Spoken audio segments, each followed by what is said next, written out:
Ingin selalu tampil menawan, awet muda, dan mempunyai umur yang panjang supaya tetap bisa menikmati kehidupan adalah impian banyak orang. Tapi bagaimana jika keinginan itu berubah menjadi ambisi tak wajar dan membuat orang buta agar bisa hidup abadi dengan menghalalkan segala cara termasuk metode-metode yang membahayakan keselamatan diri sendiri bahkan orang lain?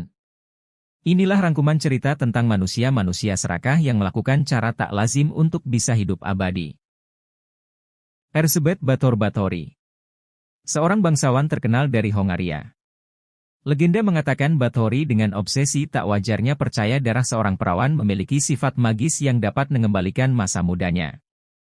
Keyakinan ini berasal dari berbagai tradisi dan mitos Eropa yang mengaitkan darah dengan kekuatan penyembuhan dan keabadian. Báthory dilaporkan membunuh gadis-gadis muda untuk memperoleh darah mereka. Banyak dari korban adalah anak-anak petani dari daerah sekitar. Cerita yang berkembang saat itu mengatakan bahwa Báthory mandi dalam darah gadis-gadis perawan. Tapi catatan sejarah mencatatkan Báthory hanya menggunakan darah itu untuk ritual dan simbolik saja. Dengan melibatkan pelayan, Báthory menyiksa hingga membunuh secara langsung gadis-gadis tersebut. Diperkirakan bahwa Báthory membunuh antara 80 hingga 650 gadis muda, meskipun angka pastinya masih diperdebatkan. Banyak dari korban adalah gadis-gadis petani yang terdesak oleh kemiskinan. Selanjutnya ada cerita ritual, Elixir of Life, di Tiongkok. Dalam budaya Tiongkok kuno, Elixir of Life adalah ramuan mistis yang diyakini dapat memberikan keabadian atau memperpanjang umur secara signifikan.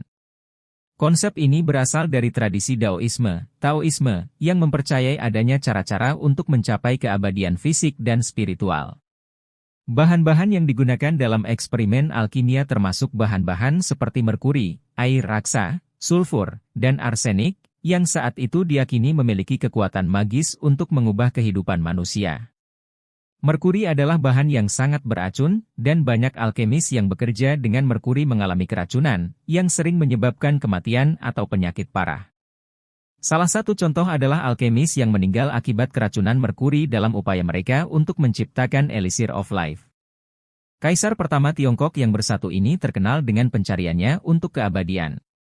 Dia mempekerjakan alkemis untuk mencari Elixir of Life, dan penggunaan bahan-bahan berbahaya seperti merkuri dalam upaya ini diduga menyebabkan kematiannya pada 210 SM. Dan yang terakhir datang dari daratan Eropa. Ilmu hitam.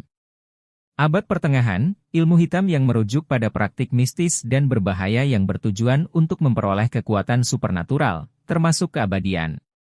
Ilmu hitam sering melibatkan alkimia, di mana para alkemis menggunakan bahan beracun seperti merkuri dan arsenik dalam upaya mereka untuk menciptakan Elixir of Life, ramuan yang diyakini dapat memberikan keabadian atau memperpanjang umur.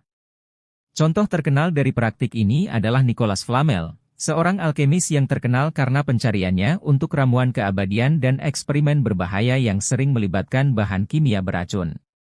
Selain alkimia, praktik sihir hitam juga umum, di mana ritual-ritual jahat dilakukan untuk mendapatkan kekuatan atau keabadian dengan cara-cara yang dianggap melawan hukum Tuhan dan moralitas.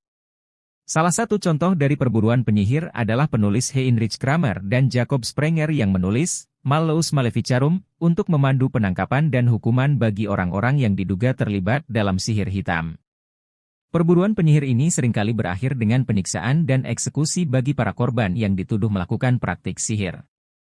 Praktik-praktik ini mencerminkan ketakutan dan ketidakpastian masyarakat abad pertengahan terhadap hal-hal yang tidak mereka pahami.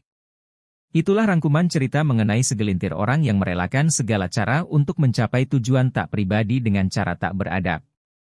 Keinginan untuk tampil awet muda dan memiliki umur panjang seringkali mendorong orang untuk mencari cara-cara ekstrim, seperti yang dilakukan Erzsébet Báthory dengan membunuh gadis-gadis perawan, ritual Elixir of Life di Tiongkok, dan eksperimen alkimia berbahaya di Jepang.